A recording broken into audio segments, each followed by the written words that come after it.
Bueno, pues vamos a informar el día de hoy sobre algo verdaderamente importante, trascendente. Se va a firmar un acuerdo para la adquisición de medicamentos, de equipos médicos, de vacunas con la UNOPS, que es una institución de la ONU. Esto significa que vamos a obtener todas las medicinas en los países del mundo, medicinas de buena calidad, a bajos precios y sin corrupción.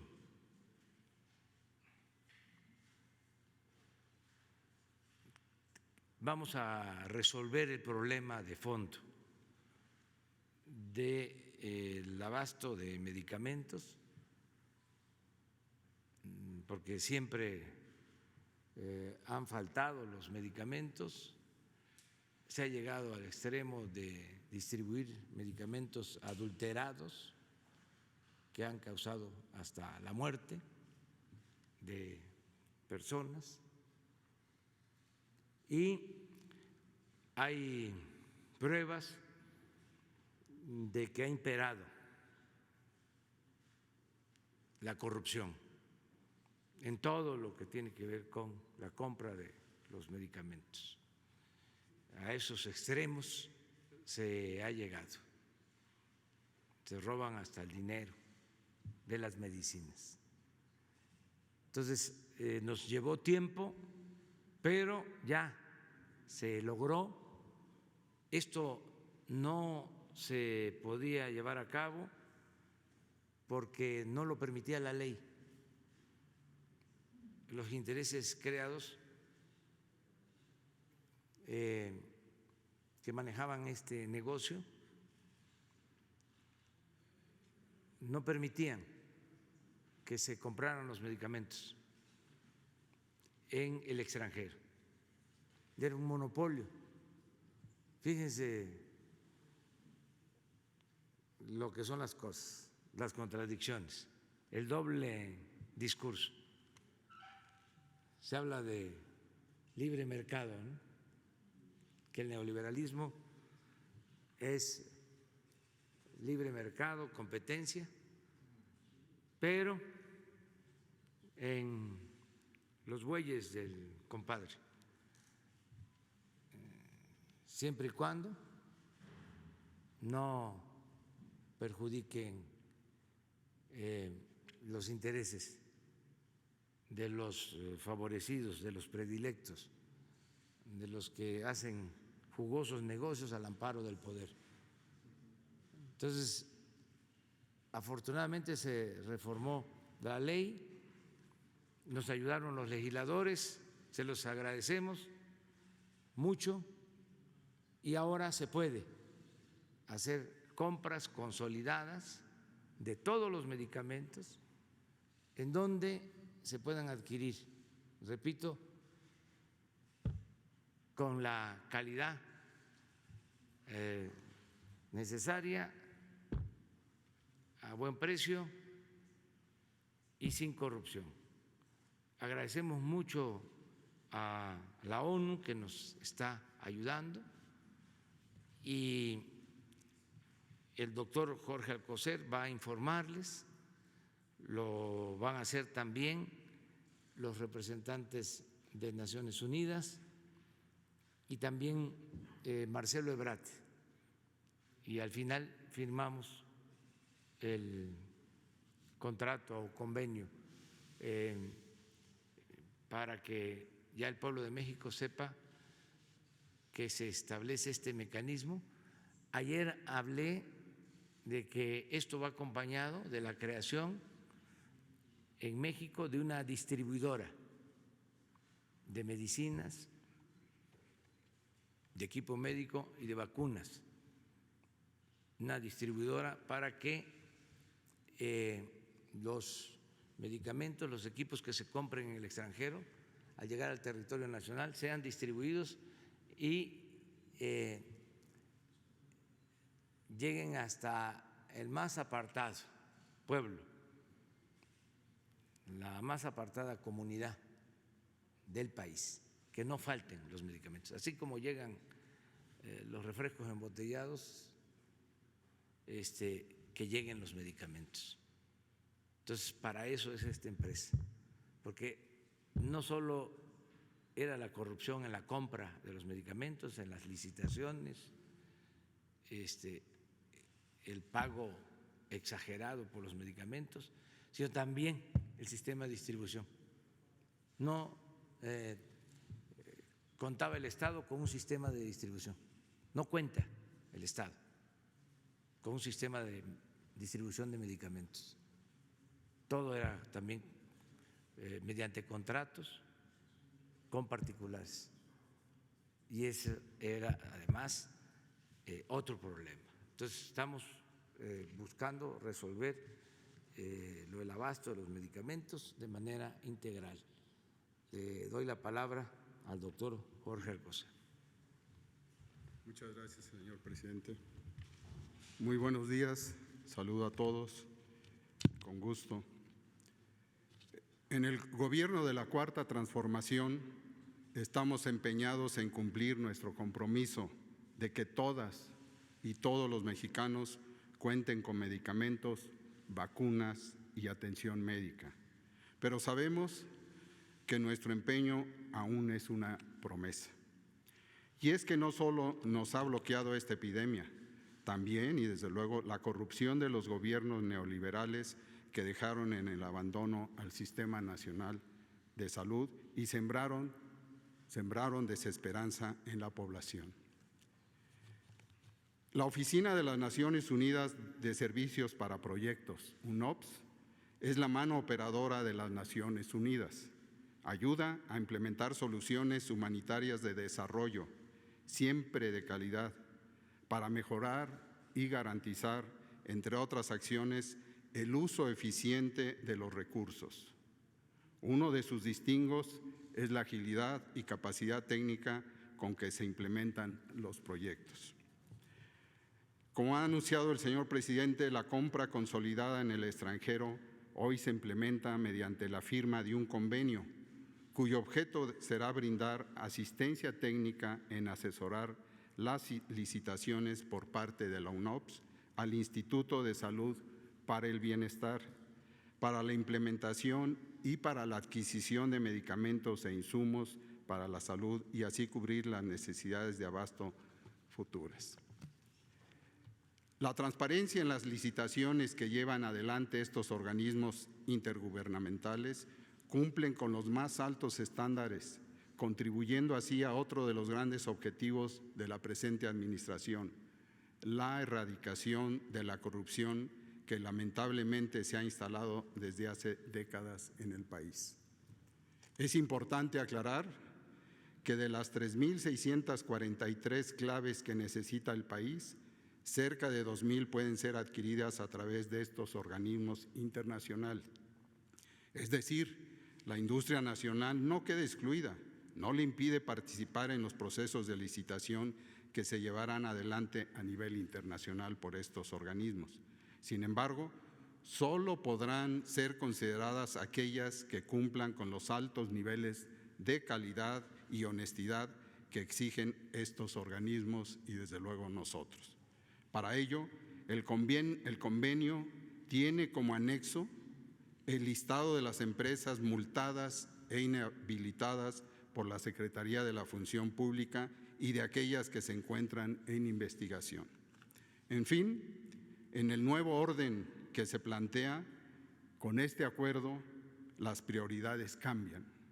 La honestidad del proceso pasa como una obligación de respaldo internacional. A continuación, el señor canciller está con ustedes. ¿No? Cristian, por favor. Participarán los representantes de ambas instituciones y, como ya señaló, el canciller cerrará esta acción.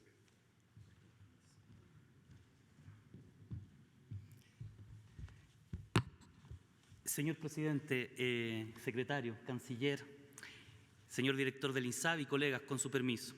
La firma de este convenio de México con UNOPS se inscribe en una continuidad de colaboración con organismos internacionales, de Naciones Unidas y del Sistema Panamericano de Integración, que empieza a cristalizarse en diciembre de 2019 con la adhesión de México a los fondos estratégicos de medicamentos y rotatorio de vacunas de la Organización Panamericana de la Salud, Organización Mundial de la Salud.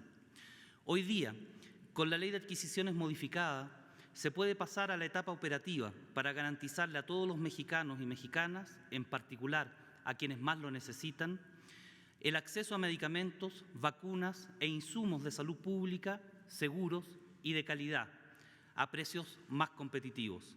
Se trata de contribuir así a los esfuerzos por salvar vidas y acortar el sufrimiento de quienes padecen problemas de salud, garantizando de una manera muy concreta el derecho a la salud y permitiendo que el sistema de salud de México avance hacia la modernidad, a la cobertura universal de salud y al acceso efectivo a servicios integrales, oportunos y de calidad, incluyendo medicamentos gratuitos, que no excluyan a nadie, ni por razones económicas, ni porque se vive en zonas rurales, alejadas o en barrios marginales de las grandes ciudades, ni por su cultura, ni por su religión u orientación sexual.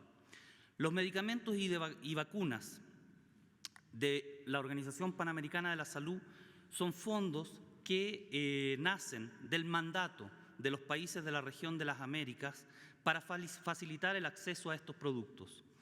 Hoy se cuenta en los fondos estratégicos de medicamentos y rotatorio de vacunas con 325 productos diferentes, 250 medicamentos esenciales como antirretrovirales, oncológicos, antihipertensivos, antimaláricos y otros para enfermedades olvidadas, que sin estos fondos, sin estos mecanismos, las compañías farmacéuticas simplemente no los producirían porque no son negocio. Hay también test de diagnósticos, insumos para el control vectorial. El dengue, que es un problema tan importante, también puede ser enfrentado con los insumos de estos mecanismos. Hay 49 vacunas y productos, como jeringas y diversos componentes de la cadena de frío necesaria para garantizar su efectividad ahí donde se necesitan, al lado de los pacientes. Si tomamos el caso de 19 antirretrovirales, al comprar a través de la Organización Panamericana de la Salud, se lograrían ahorros de 74% en promedio respecto de los precios cotizados por Cencida en 2019, con economías que llegan hasta 97% en algunos productos. Es más, y pensando en algo que a todos nos interesa hoy día, en el marco de la iniciativa COVAX para acceder a la vacuna contra la COVID-19, los países de la región podrán contar con precios negociados a través del Fondo Rotatorio de Vacunas de la Organización Panamericana de la Salud. Además del precio, la OPS ofrece sin costo para los países, y en el caso de México, mucho antes de que se adhiriera a estos fondos, una cooperación técnica que abarca, por nombrar solo algunos aspectos, el apoyo para reforzar las capacidades para estimar adecuadamente la demanda en función de la morbilidad y de la mortalidad que afecta a los mexicanos y mexicanas. Apoyo para reforzar la farmacovigilancia y cuidar de los efectos adversos que todo medicamento, no solo los que se compran por este medio, pudieran ocasionar. Apoyo para el diseño a programas de salud pública que recojan lo más avanzado del conocimiento a nivel mundial, como es el caso de la iniciativa HEARTS, actualmente en implementación en México, que permite detectar y tratar a las personas con hipertensión y, de paso, salvar vidas también al protegerlas de formas graves de COVID-19 en el caso que contraigan esta enfermedad. La seguridad, la efectividad, la bioequivalencia y la biodisponibilidad de los productos que se adquieren está respaldada por el sistema de precalificación de la Organización Mundial de la Salud y por las mejores prácticas y recomendaciones de las agencias reguladoras de referencia regionales de la OPS, que es su secretariado técnico. Estamos hablando de la FDA de Estados Unidos, de la Agencia Canadiense de Regulación, de Anvisa de Brasil y varias otras, incluyendo, por supuesto, a la COFEPRIS de México. Pero estos fondos son mucho más que un mecanismo de adquisición, son desencadenantes de mayor transparencia y eficiencia. Se trata también, y esto es muy importante entenderlo, de fondos que funcionan desde hace 43 años en el caso de las vacunas y desde hace 20 años en el caso de los medicamentos. La Organización Panamericana de la Salud no está improvisando en este tema. Participan del Fondo Rotatorio de Vacunas 42 países de las Américas y 34 lo hacen del Fondo Estratégico de Medicamentos, en un esfuerzo de solidaridad que se asienta en los principios del panamericanismo, que hace que todos se beneficien de precios más bajos, producto de una mejor negociación con la industria, al combinar una demanda que consolida las necesidades de países grandes y más desarrollados como Brasil, Colombia, Argentina y ahora México, con la de países más pequeños como El Salvador, Honduras, República Dominicana, Paraguay, Haití, por nombrar solo algunos. Señor Presidente, señor Secretario de Salud, Canciller, señor Director del INSABI, colegas, ustedes pueden contar con el compromiso y las capacidades de la OPS en este importante paso que México está dando para garantizar el derecho a la salud sin dejar a nadie atrás. Muchas gracias.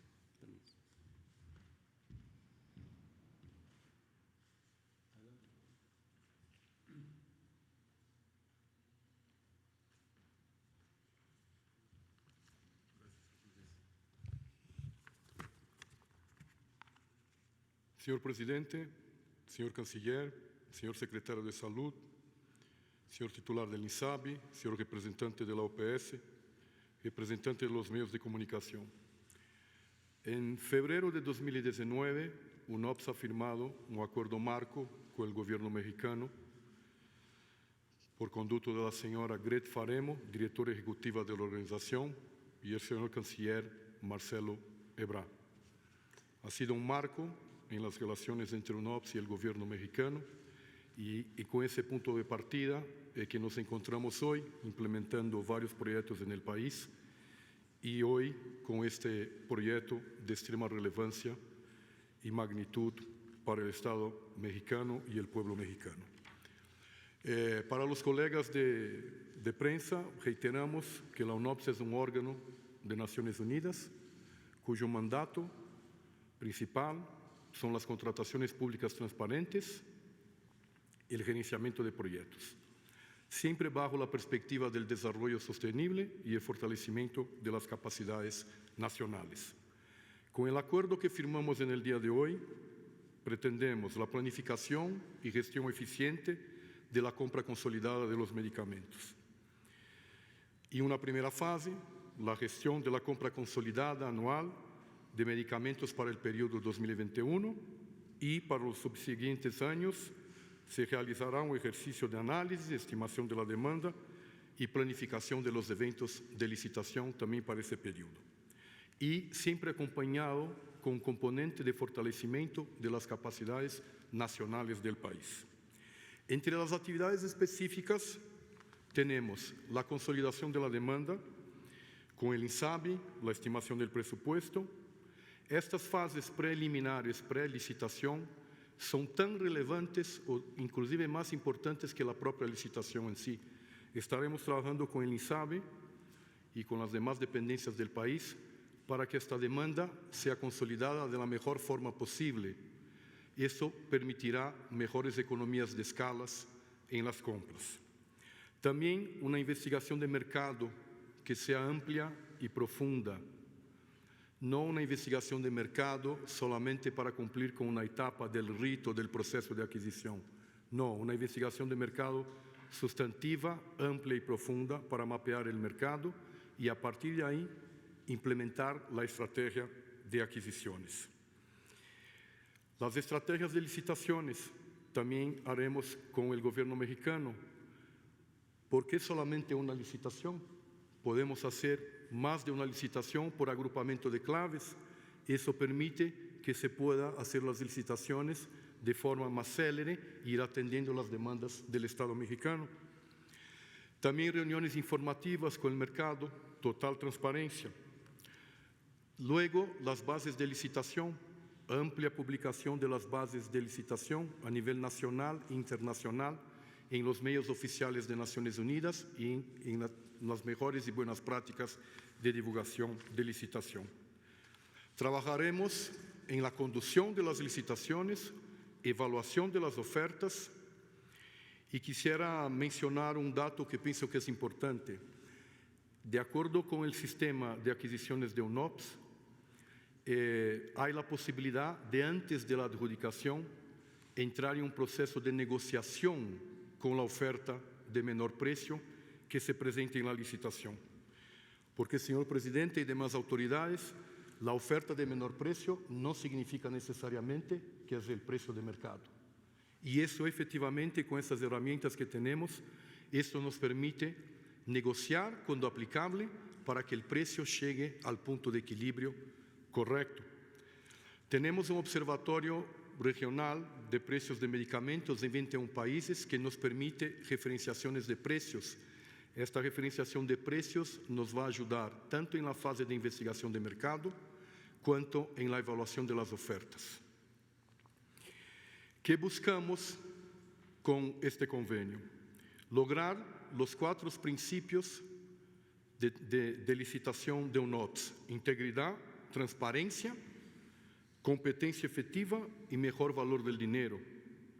Y repito, competencia efectiva, no competencia como forma formal, competencia efectiva y que se logren los resultados de una mejor competencia y mejor resultado y mejor valor del dinero para el Estado mexicano.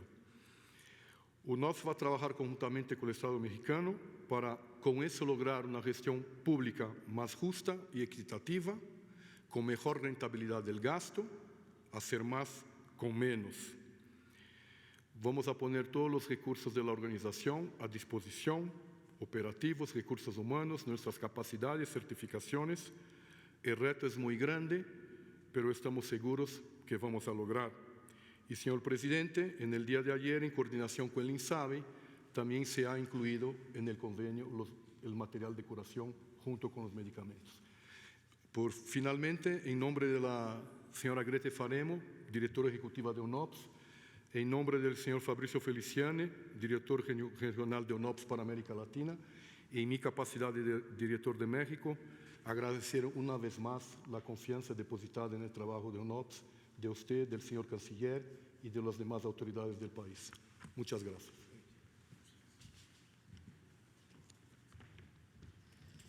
Con su permiso, señor presidente, colegas, invitados especiales el día de hoy de UNOPS y Organización Panamericana de la Salud, señor consejero jurídico. Bueno, muy breve porque ya aquí se dijeron las cuestiones más importantes. Preparamos una presentación, nada más para que tengamos en claro esto de dónde viene. Ya se dijo que firmamos con la Organización Mundial de la Salud, Organización Panamericana de la Salud, la adhesión de México a los fondos estratégicos y al fondo rotatorio desde el inicio del gobierno, y con UNOPS. En realidad la historia viene desde que el presidente López Obrador, en un debate en campaña, dijo: voy a invitar a la ONU por primera vez en la historia a hacer licitaciones importantes en México. En febrero de 2019 vino Grete Faremo, Noruega, fue ministra en ese país, era secretaria general adjunta de la ONU, vino a México y firmó un convenio marco porque el señor presidente de la República nos pidió que así se hiciese, con el propósito de que las licitaciones, o varias de las licitaciones más importantes del país, pudieran realizarse con la participación de UNOPS, sea su asistencia técnica o, como el día de hoy, que nos convoca ya la primera licitación por encargo en la historia de México. Quiero subrayar eso porque lo que hoy estamos presenciando nunca había ocurrido, jamás. Bueno, pues esto empezó ahí, en febrero del 2019. Se dijo: queremos, dijo el señor presidente, transparencia y las mejores condiciones posibles en aquello que adquiramos, en este caso los medicamentos. La siguiente, por favor. ¿Qué proyectos se hicieron del febrero del 19 para acá? Emisión de nuevo pasaporte electrónico mexicano, que será uno de los más avanzados en el mundo. La UNOPS estuvo presente, fue nuestra asistencia técnica. Tren Maya ha estado participando de manera muy relevante junto con otras instituciones de la ONU, como la UNESCO, y el apoyo en los procesos de licitación internacional de cablebús, trolebuses y metro en la Ciudad de México, que se han traducido en ahorros significativos y también en el criterio de valor de las adquisiciones. La siguiente, por favor. Bueno, se hicieron una serie de modificaciones a la ley de adquisiciones porque no permitía que se hiciera una licitación por encargo de una agencia internacional, en este caso perteneciente a la Organización de las Naciones Unidas. Entonces, Cámara de Diputados, Cámara de Senadores, y aprovechamos para reconocerles ese esfuerzo y esa decisión, modificaron la ley para que se pudiera hacer una licitación por encargo. Es la primera vez en la historia que se le encarga a una agencia internacional una licitación de esta naturaleza. Para quienes nos están viendo, significa que se firma un contrato y entonces, en este caso, la UNOPS hará la licitación internacional, las adquisiciones, la contratación y finalmente la entrega al gobierno mexicano, en este caso al INSABI, cuyo titular aquí nos acompaña, Juan Ferrer. Y como ya dijo el señor presidente, habrá para ese tiempo pues una agencia, una institución mexicana pública responsable de la distribución de los medicamentos, proceso en el cual recurrentemente ha habido una gran corrupción porque es un mercado oligopólico. Quienes distribuyen, muy pocos. ¿Y qué sucedía? Mucho abuso. Bueno, entonces, esto es lo que la primera vez en la historia. La siguiente, por favor. Bueno, ¿y eso qué significa? ¿En qué nos beneficia? ¿Qué acciones se toman y qué resultados tienen? Bueno, entonces hay un Observatorio Regional de Precios de Medicamentos, UNOPS.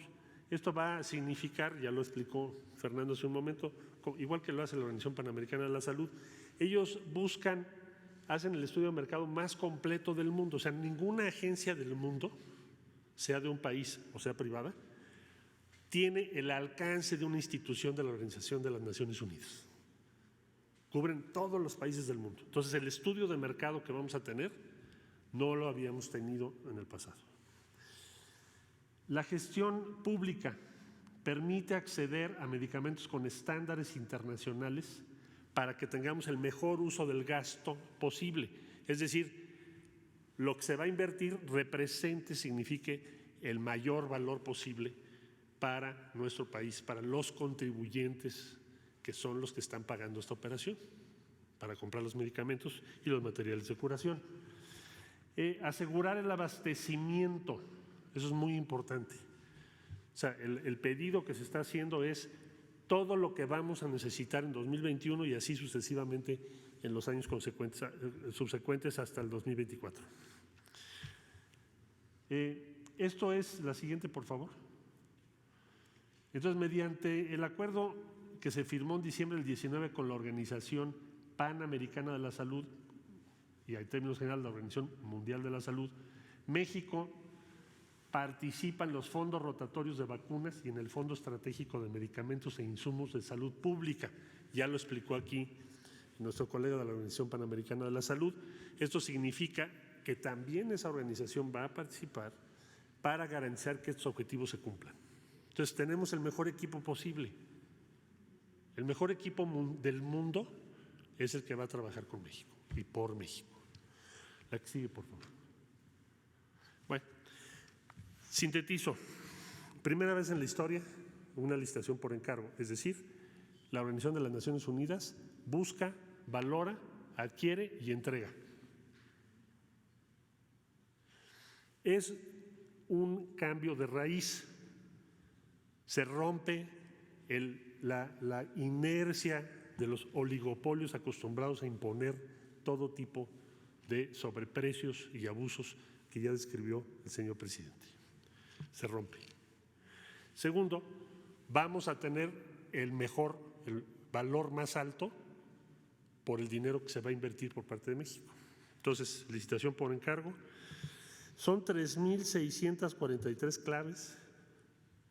Probablemente sea la adquisición o licitación más grande de la historia en manos de la ONU. probablemente, así sea, de un solo país. 6.800 millones de dólares más o menos. Y bueno, decir que todo esto se hace porque hay una voluntad evidente de romper con circuitos, prácticas, tradiciones y costumbres que nos llevaron desgraciadamente a mucha corrupción, desabasto y casos muy escandalosos. Nunca más en México volverá a haber algo así a partir de hoy.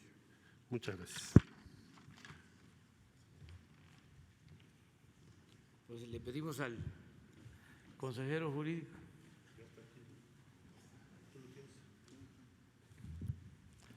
que proceda.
Muy bien, pues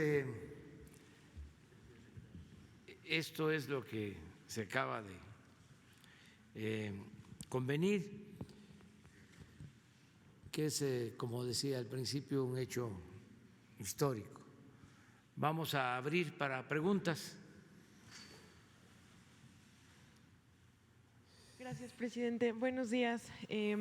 Primero quería preguntar sobre este convenio al representante de la UNOPS aquí en México, si según su experiencia, ¿qué probabilidades tienen las empresas mexicanas de quedar elegidas en las licitaciones sobre empresas de otras partes del mundo? Y también dijo que el reto es muy grande aquí en México y quería saber cuáles son los retos que ve. Sí, sí. ¿Ven?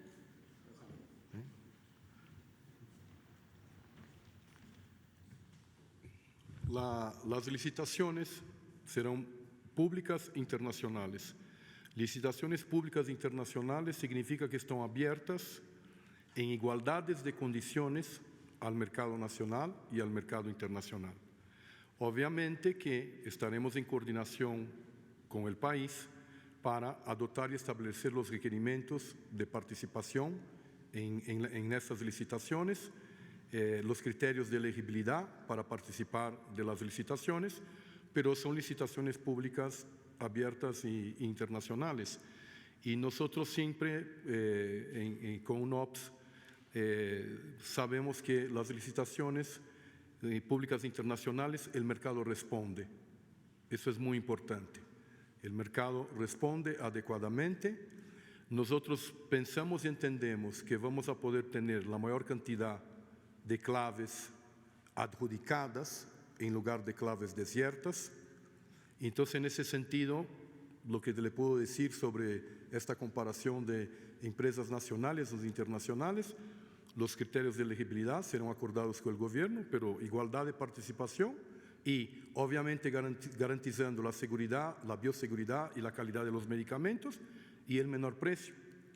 Y, además, como he comentado, los sistemas de contrataciones públicas nacionales de los gobiernos en general son muy rígidos y no permiten, por ejemplo, la negociación de precios en la etapa preadjudicación que yo he mencionado. Las normas de UNOPS, las normas de Naciones Unidas permiten esto.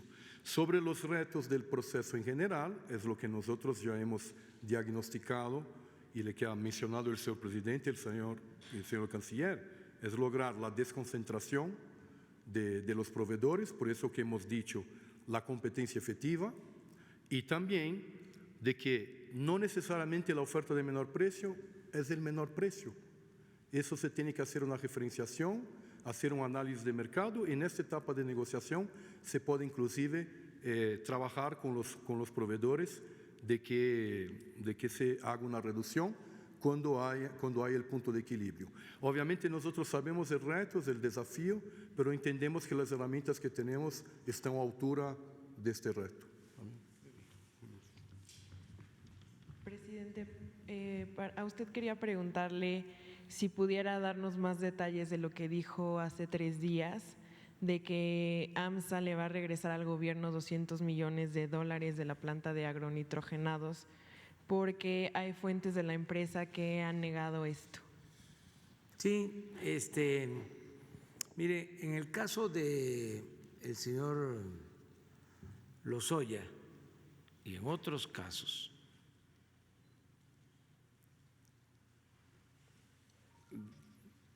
el exgobernador de Chihuahua, Duarte, García Luna,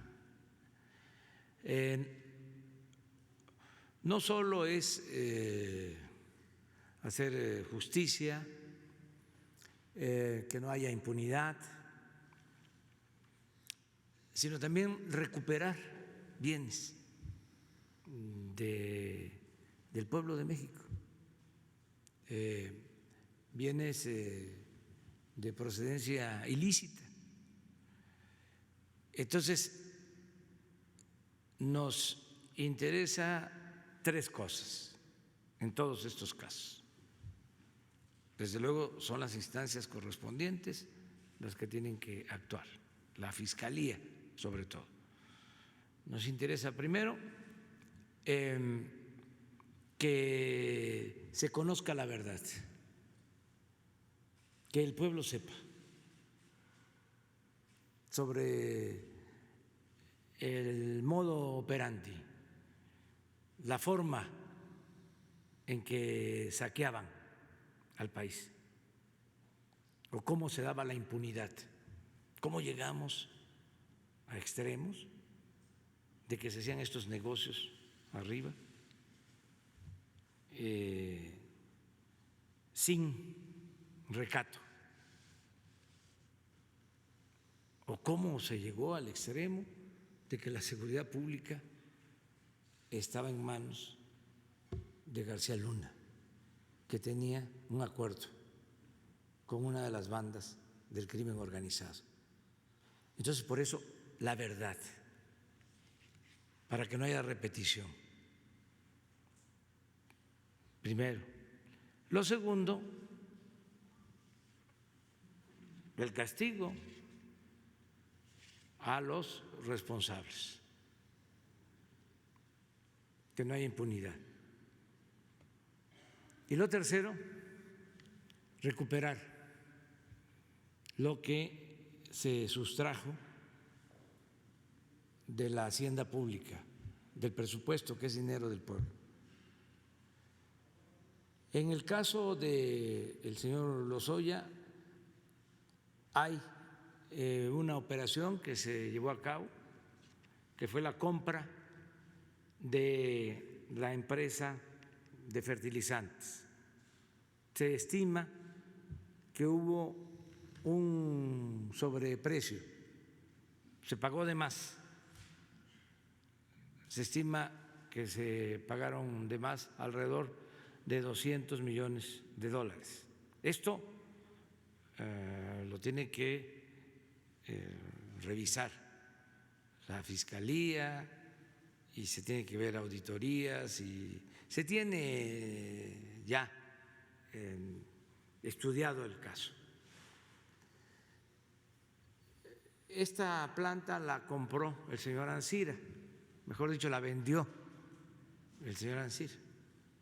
Esta es otra de las cosas interesantes, ¿no?, de la hipocresía del modelo neoliberal o neoporfirista, que privatizaban y estatizaban. Cuando Salinas privatizaron la planta, porque había que deshacerse, el Estado no tenía por qué ocuparse de la producción y la distribución de los fertilizantes. Eso es lo que decía. Y se privatizó la planta en aquel tiempo. Y le llegó a Ancira. Creo que antes fue de un exgobernador de Coahuila, que también había estado en Pemex, no recuerdo ahora su nombre, Rogelio Montemayor, también vinculado a Salinas de Gortari. Entonces llega a Ancira de Altos Hornos de México y él vende, de repente, ¿no?, resuelven de que hacía falta tener una planta de fertilizantes, que había que estatizar lo que habían privatizado. Pues cómo no, si estaban de por medio los billullos. Entonces es muy falso todo, por eso hablo de hipocresía. Son privatizadores, son estatistas, de acuerdo a la circunstancia, y lo que son, pues ya se los dejo a ustedes de tarea, lo que verdaderamente son, ¿no? Entonces, ahora se detiene al señor Ancira, dueño de Altos Hornos o socio principal de Altos Hornos, tiene una negociación con otro empresario, le vende acciones o le vende la planta, y el otro empresario, el que compra las acciones o la planta o se vuelve socio mayoritario, nos manda a decir que si se realiza la operación, antes que nada, él llegaría a un acuerdo con el gobierno para devolver los $200 millones. Si devuelven el dinero, ese es un asunto también legal que corresponde resolver a la Fiscalía, pues es una especie de reparación del daño. No sé si sea reparar todo el daño, pero creo que es algo que podría ayudar a los implicados si devuelven el dinero. Ahora, si no devuelven el dinero, pues el juicio sigue adelante como está establecido, como está contemplado. Cuando yo hablé de que había la posibilidad de que se iba a devolver el dinero, se dijo en un periódico de que no era cierto, de que se había solicitado información a socios y que no estaban dispuestos a devolver el dinero. Bueno, no hay ningún problema. Si no hay devolución del dinero, sencillamente no hay acuerdo. Nosotros no vamos a otorgar ninguna concesión si no recuperamos lo que se llevaron. Es el mismo caso de Odebrecht, de la planta de etileno 21. ¿Cómo vamos a seguir pagando por ese contrato que firmaron durante el gobierno de Calderón,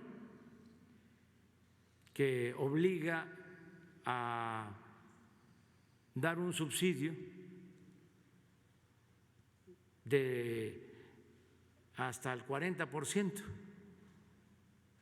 por el gas que Pemex le entrega a esta planta. ¿Cómo hicieron eso? Porque estamos hablando de cientos, miles de millones de pesos. Entonces, ya Pemex está haciendo los trámites para que no se mantenga ese contrato leonino, porque se está estafando, se está robando a la nación. Entonces, en todos estos casos, lo de señor García Luna, nos importa la extradición, porque aquí también hicieron negocios y hay dinero de por medio. Ayer se dio a conocer en Estados Unidos de que dos cercanos al señor García Luna están ya siendo enjuiciados o indiciados, ¿sí?, como presuntos responsables, ¿no?, también de delitos. Y en todo esto, pues nosotros queremos saber, qué se recupera. En el caso del exgobernador de Chihuahua, se habla de bienes en Estados Unidos y de otros casos que se van allá y compran ranchos, departamentos, residencias, yates, de todo, con dinero del pueblo de México.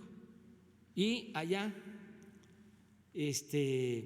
tienen un sistema en donde les permiten ser testigos protegidos. Aquí no se aplicaba eso. En el caso de los delincuentes de cuello blanco, y obtienen toda la información y sí les reducen penas y les confiscan los bienes, pero ya Marcelo tiene instrucciones de que en todas esas confiscaciones de bienes que tienen como origen la hacienda pública, que es dinero del pueblo de México, se establezca comunicación con el gobierno de Estados Unidos para que nos entreguen eso que se confisca, y se ha ido avanzando. Me gustaría incluso que platicara sobre eso. A ver, no nos vamos a desviar mucho, pero es interesante el tema, o sea, de cómo se quedan con todo y no nos dejan nada. Bueno, nos dio instrucciones el señor presidente de la República, junto con la Unidad de Inteligencia Financiera, y hemos pedido el auxilio de la Fiscalía General de la República para aplicar varias convenciones, acuerdos con los Estados Unidos vigentes respecto a los bienes divididos en dos grandes capítulos: lo que tiene que ver con el narcotráfico, es decir, bienes, cuentas bancarias, empresas vinculadas al narcotráfico, que tengan esos bienes, esos activos en territorio de los Estados Unidos, pero que sus operaciones sean en México o estén vinculados a ilícitos en México. Y lo mismo para aplicarlo en el caso de delincuentes denominados de cuello blanco, que lo que hacen es tener sus inversiones a nombre de familiares o empresas en las que no participan o no se puede demostrar fácilmente que participan ellos en los Estados Unidos, en territorio de los Estados Unidos. Entonces, esas dos cosas las estamos trabajando ¿con quién? Con la Unidad de Inteligencia Financiera, Tesoro de los Estados Unidos, Fiscalía General de la República en el ámbito de su autonomía, con su contraparte en los Estados Unidos, Departamento de Estado, Secretaría de Relaciones Exteriores, Secretaría de Seguridad y su contraparte o sus contrapartes en Estados Unidos, Departamento de Justicia también. Entonces, eso es en donde vamos ahora y estaremos informando, pues de acuerdo a las instrucciones que ya nos dio el señor presidente. Hay muchos casos, bueno, simplemente con revisar ahora en las audiencias de los juicios, por ejemplo, del exgobernador de Chihuahua, que estamos siguiendo el proceso, cuando ofrecen fianza y ofrecen propiedades, pues evidentemente estamos solicitando toda la información correspondiente y así sucesivamente. ¿Y así será? ¿Les han dicho algo las autoridades estadounidenses como lo estamos pensando, si se puede hacer o...? No, claro que sí, hay una mesa permanente de trabajo, estamos intercambiando mucha información, están anuentes, hay un acuerdo para ello y vamos a tener resultados. Por eso ayer, por ejemplo, que fue la audiencia, pues estuvimos al tanto y tuvimos acceso a la información. Yo creo que la cooperación entre México y Estados Unidos en este momento, en esas materias, pues debe ser de las mejores que hemos tenido en la historia reciente de México. Y espero que así podamos rendir frutos, igualmente con Canadá. Muchas gracias. Presidente, el empresario que dice que le mandó ofrecer los $200 millones, ¿se trata del dueño de Villacero? Sí. Okay. Sí, el señor Villarreal. Okay. Y si me no sé permite, si sea así su empresa, pero sí, Villacero. Julio Villarreal. Okay. Si me permite una pregunta más, la Secretaría de Salud propuso semáforo rojo para la Ciudad de México. ¿Tiene conocimiento de qué pasará aquí? No, eso lo van a resolver. ¿Usted puede explicar, doctor? El camino que se ha seguido es el ya establecido desde hace varias semanas. Se ha acordado tener, que lo hicimos ayer, la reunión con los gobernadores y se les provee a ellos del estado que guarda, estado por estado, en cuanto al semáforo. Ellos tienen el día de hoy y mañana, desde luego, también para aclarar algunas dudas, que es el proceso en que está. Y se comunica el día de hoy a las 7 de la noche, el doctor Hugo López-Gatell comunica el estado de los semáforos en todo el país. Gracias.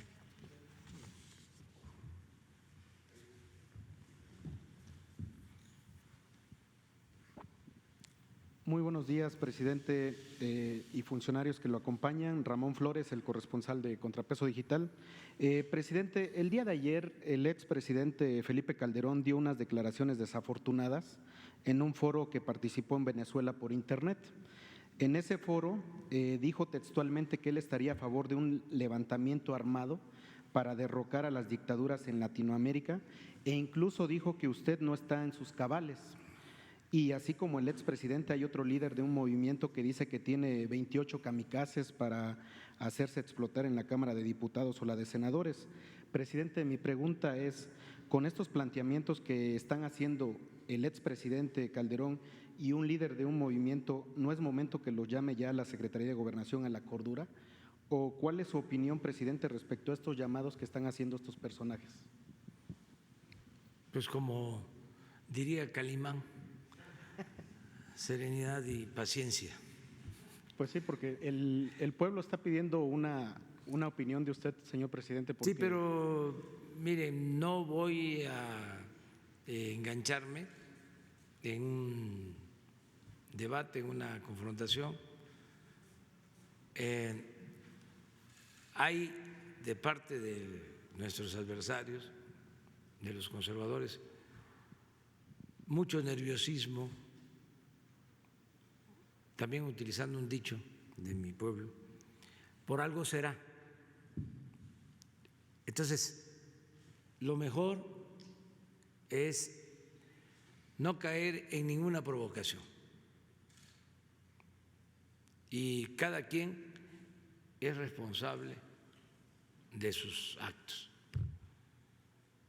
Entonces, nosotros garantizamos la libre manifestación de las ideas, el derecho a disentir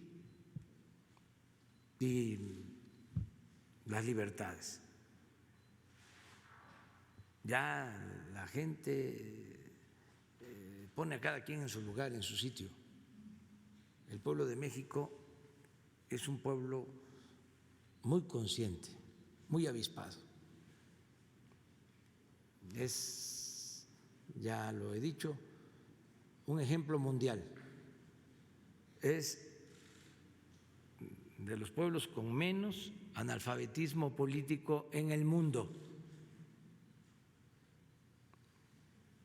Por eso la transformación va hacia adelante, porque tenemos el apoyo, el respaldo de millones de mexicanos, mujeres y hombres libres, conscientes. Pueden estarnos atacando día y noche, un día sí y el otro también, como lo hacen en los medios de información, como nunca había sucedido. Nunca habían atacado tanto en la historia moderna a un presidente y no pasa nada. Tenemos un escudo protector, un detente, que es el apoyo de nuestro pueblo. Es nuestro ángel de la guarda, el pueblo de México.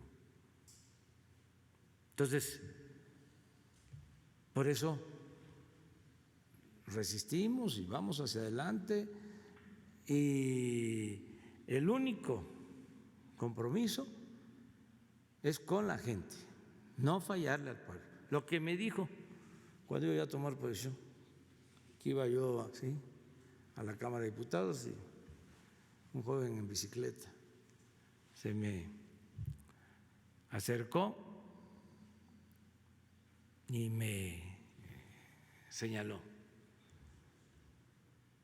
no nos vayas a fallar, no tienes derecho a fallar. Entonces, eso es no fallarle al pueblo. Presidente, mi segundo planteamiento es: en varios días en nuestro programa se han comunicado varios trabajadores de diversos estados de la República y ellos nos piden que hagamos este planteamiento a su gobierno. Con esta pandemia, presidente, ¿se podría hacer una excepción a los trabajadores del país para que ellos puedan retirar el 10% de sus ahorros en las AFORES, ya que muchísimos trabajadores no tienen acceso a los programas de su gobierno? Además, que esto ayudaría a la reactivación de la economía interna. ¿Se podría hacer un programa que sea en conjunto entre su gobierno y el presidente de la CONSAR, el doctor Abraham Everardo Vela Dif, para apoyar a los trabajadores más afectados por esta pandemia?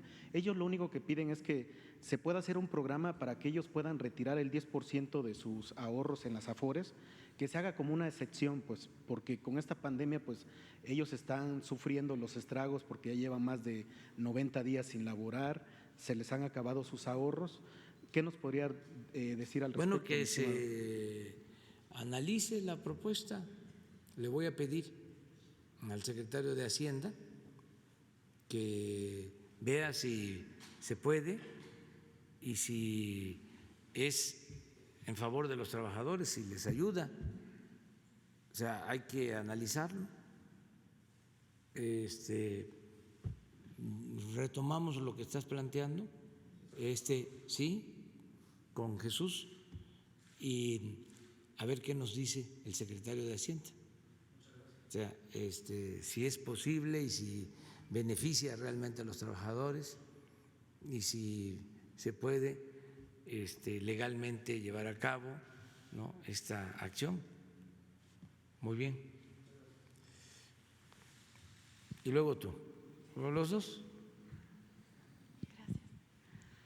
Hola, buenos días a todos y a todas. Soy Nuri Fernández de La Caracola y tengo dos preguntas. Una está dirigida a usted y a Cristian Morales de la Organización Panamericana de la Salud y Organización Mundial de la Salud. Y la segunda sería para el canciller Ebrard. La primera pregunta tiene que ver con la situación actual de la pandemia. La pandemia ha pasado de un momento de concentración en centros urbanos, en países con altos ingresos, a un momento de gran dispersión y está golpeando en África, en la India, en zonas mucho más depauperadas. Según el director de la Organización Mundial de la Salud, en este momento hay 70,000 indígenas en América que tienen ya coronavirus. Entonces, aquí se está implementando un programa que en realidad parte de los acuerdos de Alma Ata, de la Organización Mundial de la Salud, que es un programa de atención comunitaria, de atención primaria de la salud, que comenzó aquí en la Ciudad de México y en otros estados. Aquí en la ciudad ya se han visitado 2 millones de casas buscando casos, y ahora empieza a replicarse en estados donde hay pues una gran pobreza, presencia indígena. Y en particular hay que llevar en cuenta que aquí hay 196,000 comunidades de menos de 2,500 habitantes, y el 30% de estas comunidades están muy alejadas, ¿no? Bueno, mucho las has visitado. Y lo que podemos ver con eso es que es posible que los servicios de salud no lleguen y la atención de salud no llegue a estas comunidades a la velocidad necesaria. Entonces, este programa de atención primaria, de atención comunitaria, es un complemento del quédate en casa, de las medidas de sana distancia, y es un programa de ir a la comunidad y trabajar con la comunidad las medidas de higiene, la información necesaria y la detección de casos. Ya se está implementando en Chiapas y en Tabasco, y se están creando unos comités que se llaman comités de salud, agua y alimentación. Entonces, la pregunta sería, ¿cuál es el alcance de este programa?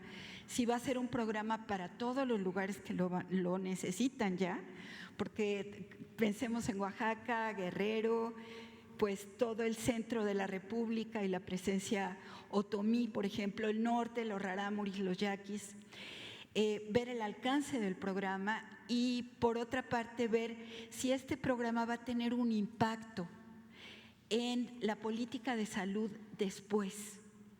Es decir, es muy interesante que la pandemia ha traído como consecuencia, por ejemplo, la contratación de mucho personal de la salud, y eso ha reforzado el sistema de salud. Pero ver si la atención primaria de la salud y la atención comunitaria se van a convertir en un sello del sistema de salud aquí. Entonces, esa es la pregunta tanto para usted como para Cristian. Pues lo que estás planteando es el modelo de salud pública que se está implementando, que parte de la comunidad y que tiene como elemento fundamental la medicina preventiva,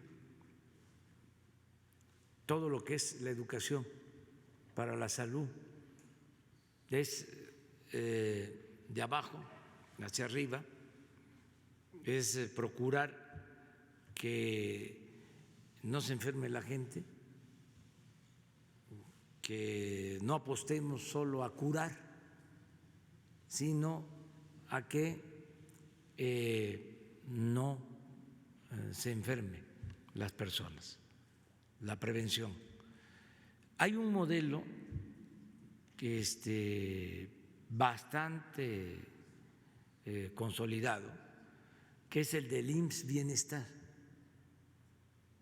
Lo que pasa que ese programa, que tiene más de 40 años, se abandonó, pero en el origen consistía en crear unidades médicas rurales en las zonas más pobres y marginadas.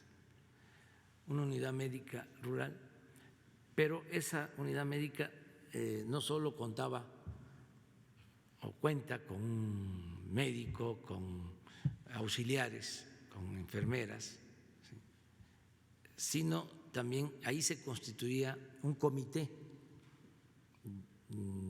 de salud comunitaria. Existen los comités, hay alrededor de 5,000 unidades médicas del IMSS Bienestar, y por cada 70, 80 unidades médicas, un hospital del IMSS Bienestar, que es un segundo nivel de atención. Entonces, sí existe la organización. Ahora eso se está reforzando con lo que se inició en Chiapas, en Tabasco, y les estoy pidiendo a los del sector salud que se coordinen, porque desde mi punto de vista, aunque son los especialistas los que tienen que resolverlo, no se debe de desechar la experiencia del IMSS Bienestar. Lo que pasa que lo limitaron mucho. Sí, fue un milagro que no lo desaparecieran. Entonces se quedó estancado con las 5,000 unidades médicas y 80 hospitales. Ya los visité todos. Y en los hospitales tienen, por ejemplo, un sistema de atención a la juventud con 4 programas, prevención para embarazos no deseados, tienen no a los productos chatarra, o sea, trabajan la no violencia, me falta adicciones, se llaman caras. Entonces los jóvenes se reúnen, o sea, es muy buen modelo de salud. Eso se va a ampliar, pero no es un programa piloto, es el programa de salud pública del gobierno, que comienza de esa manera, atendiendo de abajo hacia arriba. Se tienen los hospitales de especialidades, pero la atención primaria es fundamental y es lo que se está ahora procurando. Hay muchas injusticias. Por ejemplo, estamos hablando de claves, ¿no?, que se van a comprar. Son medicamentos, las claves. En una unidad médica de la Sierra de Chiapas,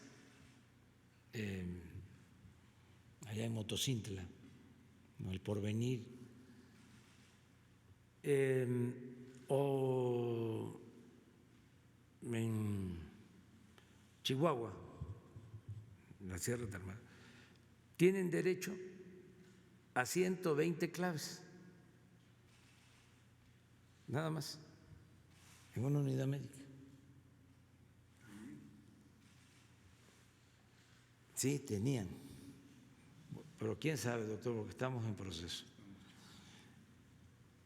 En un hospital podían tener 600 claves. Y obvio, sí, en un hospital de especialidades en la Ciudad de México, 1,000, 2,000 claves.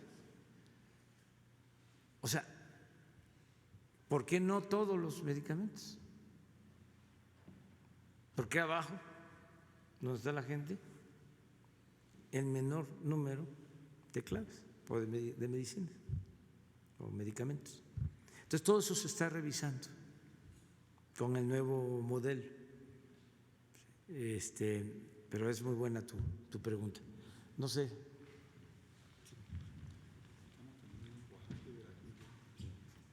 Si me permite, presidente, solamente agregar que en este mismo lugar, en abril del 2019, todos los ministros de salud de la región se dieron cita para hacer el balance de lo que había sido en los 40 años que habían sucedido después de Alma Ata, en el marco de los años 2000, 2020 y hacia el futuro, hacia 2030. Y ahí se lanzó un compromiso asumido por los países de la región de las Américas, con México liderando este movimiento, de aumentar el financiamiento para la salud justamente en el primer nivel de atención y la transformación de los sistemas de salud basados en un enfoque de atención primaria en la salud que ponga al centro las personas, las familias y sus comunidades, que no se limite al primer nivel de atención, como viene a decir el señor presidente, sino que ese primer nivel de atención se consolide y permita articular las referencias y contrarreferencias con los niveles de mayor complejidad. Esa filosofía que tiene al centro también el derecho a la salud, la solidaridad, la participación social y el enfoque intersectorial se está aplicando en la lucha contra la COVID-19 en México y es uno de los muy pocos países en el mundo que lo está haciendo con un enfoque de innovación tremendamente importante que está dejando ejemplos, está haciendo camino, está haciendo historia, porque no solo permite ir a buscar tempranamente los signos de alerta de los casos sospechosos de COVID-19 que están a domicilio para poder referirlos justamente a esos niveles de mayor complejidad a los hospitales COVID, sino que también permite proteger a quienes sufren de hipertensión, de diabetes y de otras enfermedades crónicas y están, por lo tanto, más a riesgo de desarrollar formas graves de COVID-19. Y por último, y muy importante, se puede con esto aterrizar los mensajes de comunicación de riesgo a nivel comunitario, porque no es lo mismo, los mensajes son lo mismo, pero no se dicen de la misma manera a nivel nacional, a nivel estatal o en las diferentes colonias de las grandes ciudades y, por supuesto, en las zonas rurales y alejadas. Entonces, este enfoque articula también con esta transformación hacia la modernidad del sistema de salud mexicano y esperamos que los demás sistemas de salud de la región también puedan seguir este ejemplo. Sí, luego, y una pregunta para Marcelo.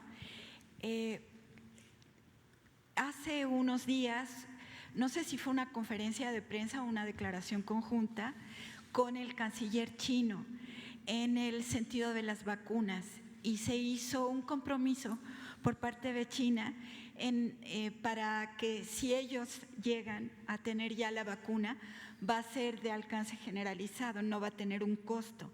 Entonces, sí, ¿nos podría informar sobre esto? Fue se hizo una conversación de la CELAC, la Comunidad de Estados de América Latina y del Caribe, con el canciller chino encabezado por el canciller de China. Uno de los temas principales es el que tiene que ver con la vacuna, que como se sabe es una prioridad para la política exterior de México hoy, es una encomienda prioritaria que nos dio el presidente de la República. Y nos dijo el canciller que para ellos la vacuna debe ser un bien público. No está todavía precisado si eso significa que no va a tener utilidad el precio final de la vacuna. No creo que sea que la vacuna sea gratis. A lo mejor vamos a tener que pagar los costos de fabricación, pero que ellos así van a actuar. Bueno, ese fue el ofrecimiento que hizo a los países que estuvimos ese día en esa conversación. En seguimiento a esa conversación, ya tenemos contacto y estamos en ruta de tener un memorándum de entendimiento, ese es el objetivo, porque hay varias empresas chinas que están trabajando, no son estatales, son empresas particulares. Y estamos en esa ruta y en cuanto tengamos un acuerdo, pues lo daremos a conocer. Ayer Sanofi anunció la inclusión de México en la fase 3 en su protocolo y con China estamos, diría yo, cerca de un entendimiento o un memorándum de entendimiento para ese propósito. Termino. Lo mismo estaríamos trabajando con Estados Unidos, como usted sabe, derivado de la visita del señor presidente, con varias de las empresas de Estados Unidos, particularmente las que van más adelante, en fase 3. Esta semana empezó Moderna su fase número 3, que es una empresa norteamericana. Y lo mismo con Alemania. Gracias.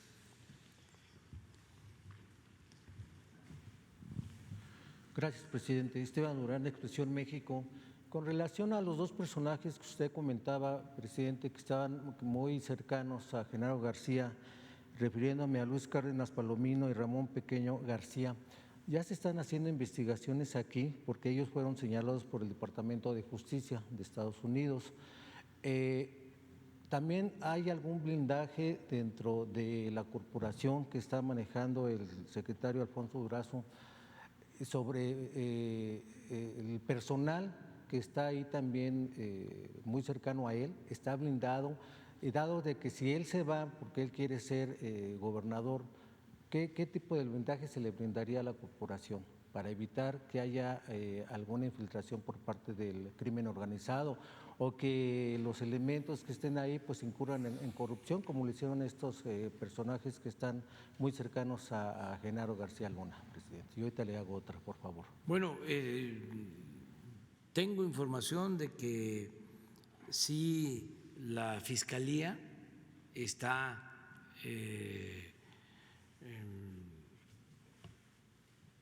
llevando a cabo una indagatoria en el caso de García Luna. Hay una investigación, incluso la solicitud de extradición y también de el equipo que lo rodeaba, de modo que es muy probable que existan investigaciones, sobre todo de la unidad de inteligencia financiera, en el caso de estos personajes, de estas personas que fueron señaladas ayer en Estados Unidos. Y yo estoy seguro que va a actuar la Fiscalía, porque le corresponde hacerlo. Presidente, hay inquietud también en lo que es el Mexicali, Baja California, y ver si hay posible, ahorita que va a hacer usted su visita allá al norte, de personas que están siendo despojadas de su patrimonio. Inclusive hay colaboraciones por parte de industriales de la Coparmex que se manifestaron en contra de la cervecera, que pues le cancelaron el permiso, inclusive hubo spots en contra suya por esta acción. Es Rubén Apodaca Caro, quien es contador de la Coparmex, y está participando junto con un contador público, un notario, que es Carlos Enríquez de Rivera, y ellos dos están, junto con empresarios de la Coparmex, están despojando a familias de sus bienes, empezando por la familia Valles García, en la que impunemente y pues utilizando el influyentismo, han hecho y deshecho contra estas personas, contra familias allí en Mexicali. Entonces es la petición de que se interceda, de que el gobierno federal interceda para evitar que sigan este atropellamiento, esta impunidad, que no quede impune este caso, porque inclusive ha habido ya denuncias al respecto durante 4 años y no se ha hecho absolutamente nada. E inclusive ha habido falsificación de documentos en la que también funcionarios estatales han incurrido en estas circunstancias. Es una petición de parte de aquel lado para que usted, si los puede escuchar, pues de una vez les atienda para que sea pues resuelto este problema que tienen ya durante 4 años. Muy bien. Gracias. Con Jesús le entregas los datos y los atendemos. Se me pasó decirte que en el caso de Alfonso Durazo y en todos los casos, la instrucción es que se cuiden, que nos cuidemos de quienes nos rodean, que no se permita que gente sin escrúpulos, gente deshonesta, trabajen en el gobierno. Ya pasó ese tiempo y todos tenemos que cuidarnos y que no haya influyentismo, ni amiguismo, ni nepotismo, ninguna de esas lacras de la política. Eso es una indicación y todos están pendientes. Y yo le tengo confianza a Alfonso Durazo. Lo demás no puedo decir nada porque es una cosa política electoral. O sea, eso lo va a resolver él y en su momento, y falta muchísimo todavía para eso. Ahora, lo que quiero es que me siga ayudando, que nos siga ayudando que lo ha hecho muy bien coordinando el Gabinete de Seguridad.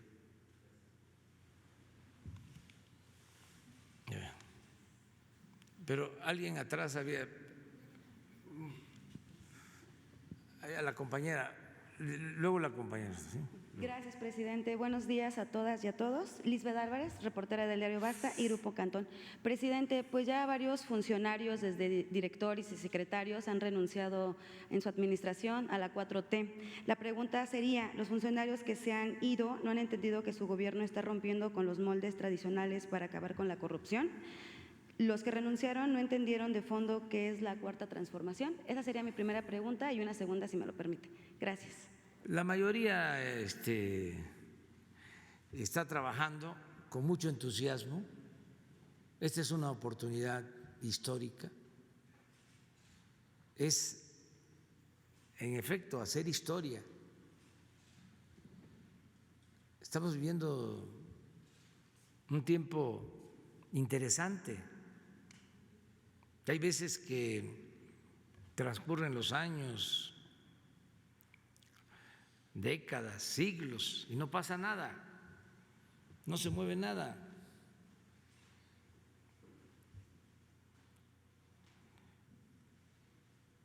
Ahora estamos en la cresta de una ola de transformación, de modo que es un timbre de orgullo poder participar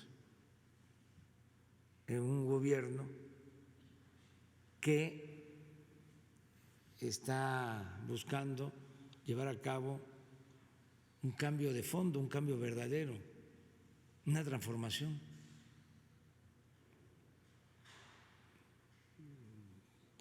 No hay que decir que esto no va a volver a pasar, pero sí llevaba tiempo,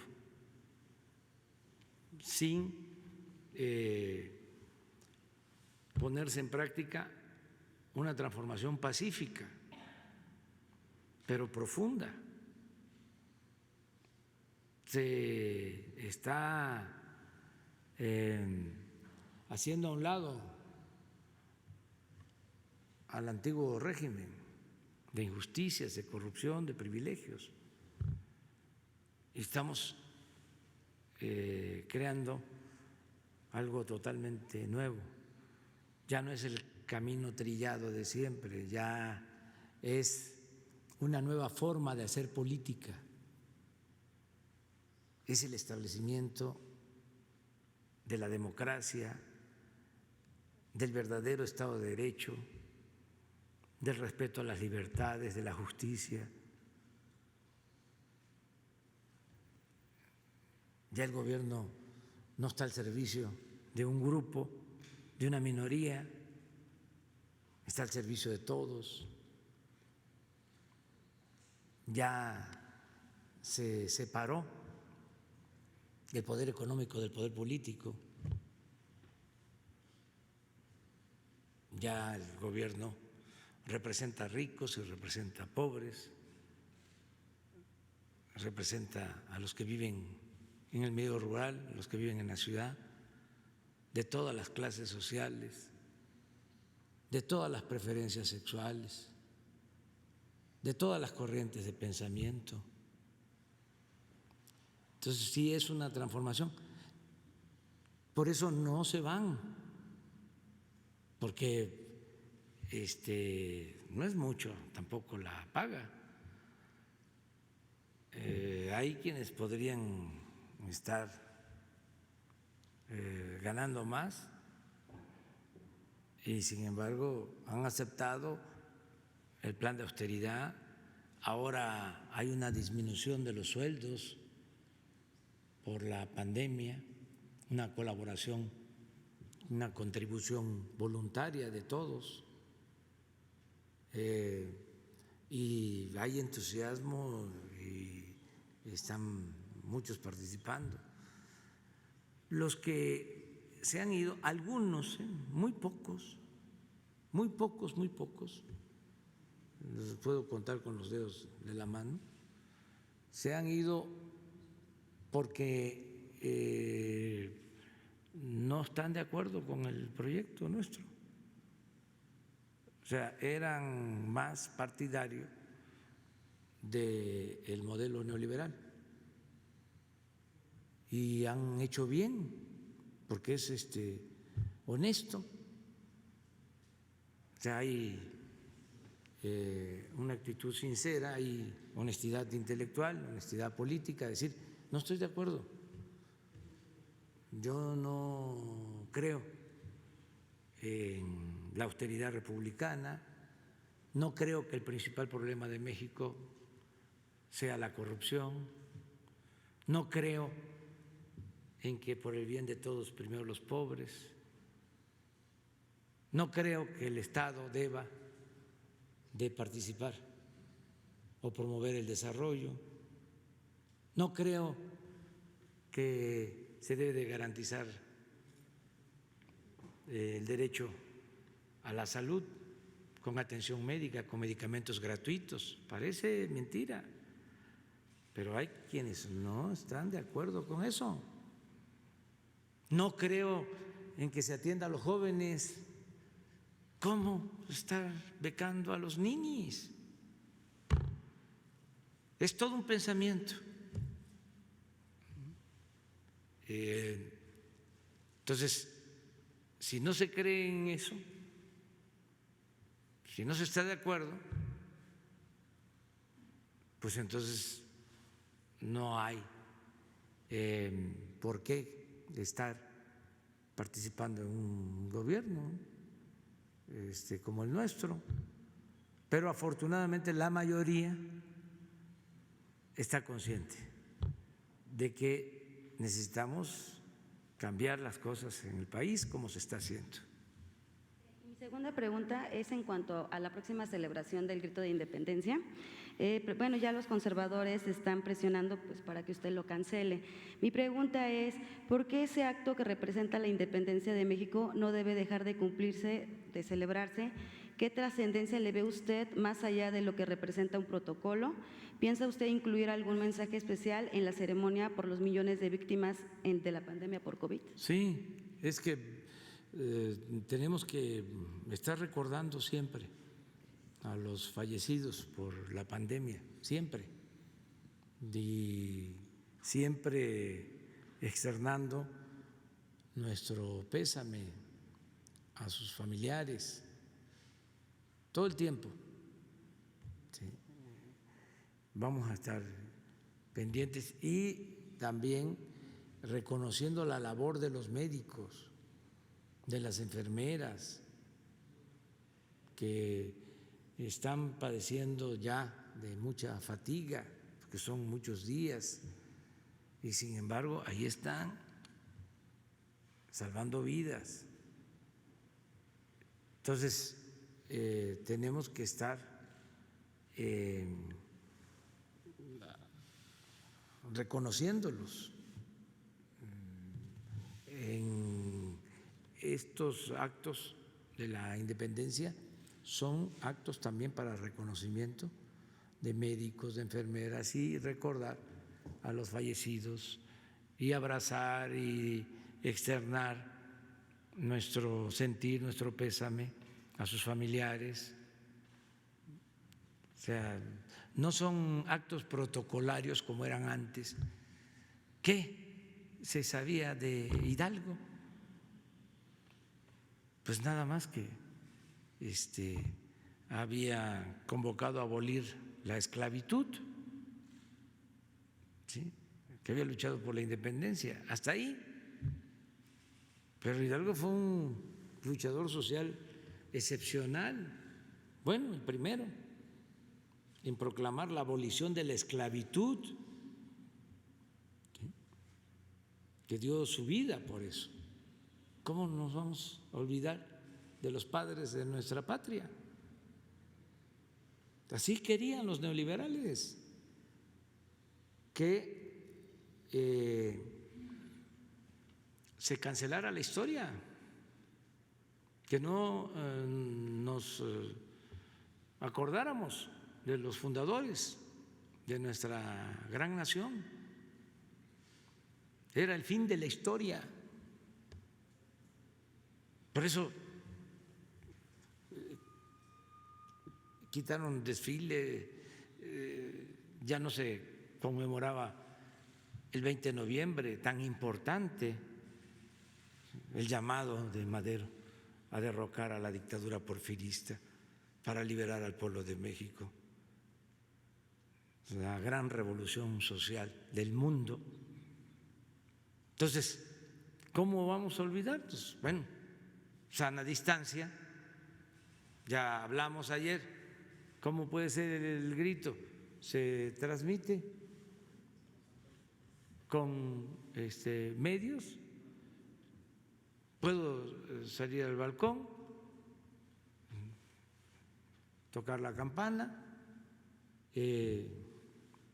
gritar viva México y vivan nuestros héroes, y con un zócalo donde con sana distancia estén representados todos los estados, toda nuestra república, con antorchas. ¿Por qué la antorcha? Para que no se apague la llama de la esperanza, que no se ha apagado la llama de la esperanza, que tengamos la confianza de que vamos a salir adelante, como hemos salido siempre los mexicanos por nuestras culturas, ante adversidades, ante epidemias, ante inundaciones, terremotos, malos gobiernos, siempre salimos y ahora vamos a salir también adelante. Entonces, estaba yo viendo ayer, no sé si sea cierto, que los del PAN ya presentaron una denuncia porque quieren que yo me ponga cubreboca. Me voy a poner un tapaboca, ¿saben cuándo? Cuando no haya corrupción ya. Entonces me pongo el tapaboca. ¿Sí? Entonces ya voy a dejar de hablar. Entonces, hagamos ese acuerdo. Entonces vamos a apurarnos a acabar con la corrupción para que yo ya me ponga mi tapaboca, para que ya no hable. Quedamos en la compañera. Buenos días, presidente. Preguntarle, Cristina Hernández de Publimetro. Quería preguntarle, comenzó a circular información sobre que el expresidente Enrique Peña Nieto estaba ya bajo custodia policial en España. Me preguntaba si tiene alguna información al respecto o si ya giraron alguna orden de aprehensión o por qué sería esta custodia policial, si tiene alguna información. ¿Sí me escuchó? Sí, que tiene el expresidente Peña Nieto policías. Está bajo custodia policial en España. No tengo información y no tengo tampoco conocimiento de que la Fiscalía haya hecho alguna solicitud en ese sentido. Ok, y si me la Fiscalía podría informar. Yo no tengo elementos, no conozco de ningún procedimiento de vigilancia o de seguimiento al expresidente Peña. Sí, si existiera, no tenemos nada. A ver, sí. Lo hace la Fiscalía General de la República, lo puede hacer de manera directa, pero no tenemos información de que sea veraz esa información, ese dato que usted nos está dando.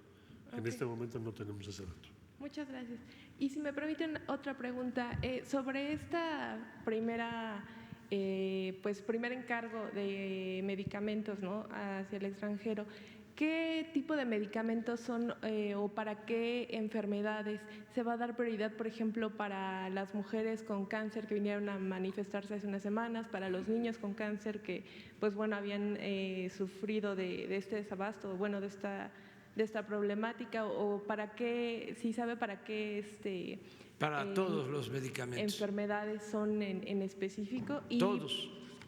¿Cuánto podría tardar este proceso? O sea, ¿para cuándo esperan que podrían arribar esta primera tanda de medicinas? Con su permiso, señor presidente.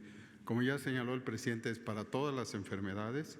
Se ha hecho un trabajo desde principio de año para ir sumando lo que cada especialista, cada hospital requiere y transformando, inclusive como se dio muy claramente en el año pasado, la triple optimización, que es una guía que se implementa para tener medicamentos, todos ellos de primera calidad, de actualidad, porque los medicamentos, así como las enfermedades, cambian y se requieren cambiar los medicamentos de acuerdo a los más de prueba más científicamente consensuada y que se usan en muchos países con experiencia. Todos esos medicamentos en todos los ámbitos, no solo los que ustedes reconocen, que son más emergentes, los ligados al cáncer, y que desde luego hay razón de ello porque varios de esos medicamentos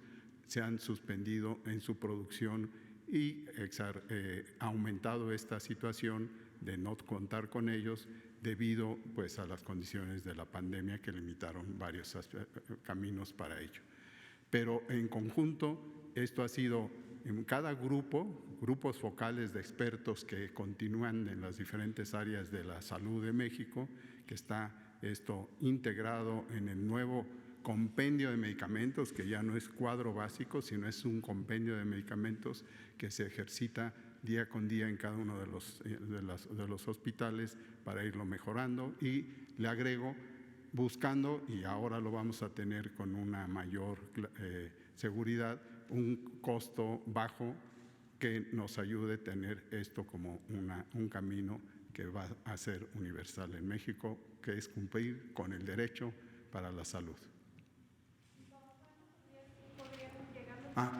Se ha hecho en el convenio, se ha acotado la importancia de que lo tengamos a la brevedad, y quiero decir esto, en el manejo a principios de año, en enero del 2021.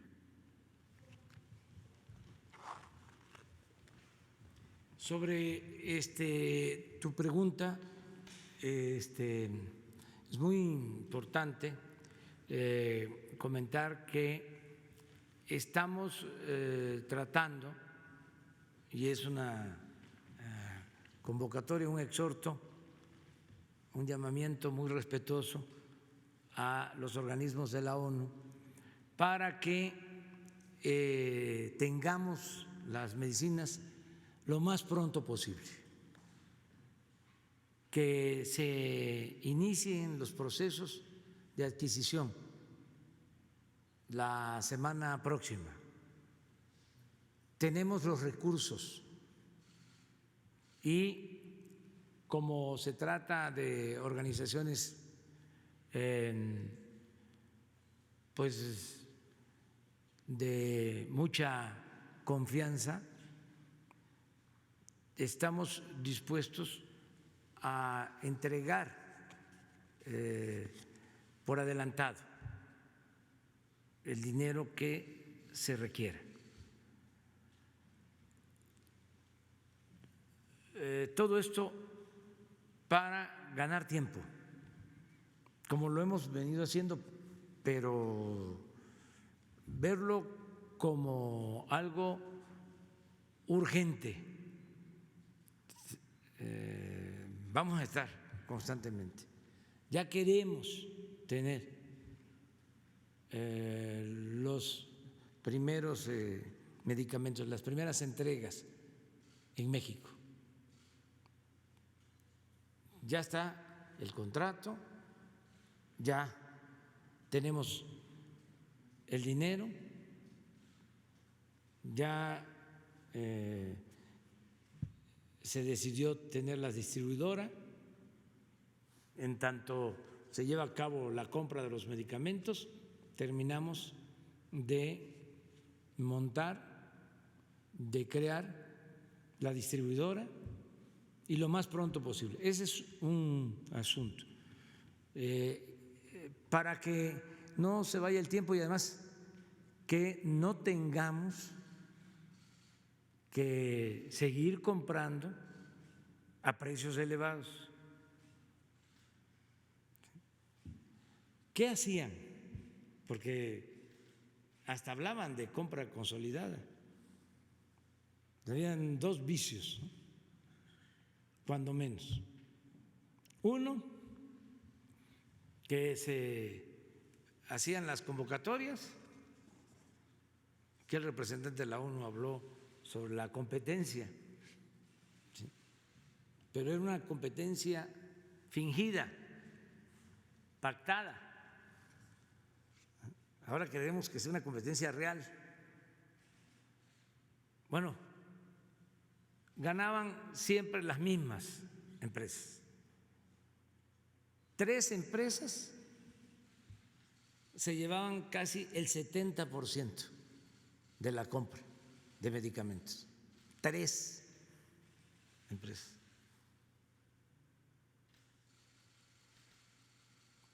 Un gran monopolio. ¿Qué otro vicio había? Cuando hablo de 3 empresas que se llevaban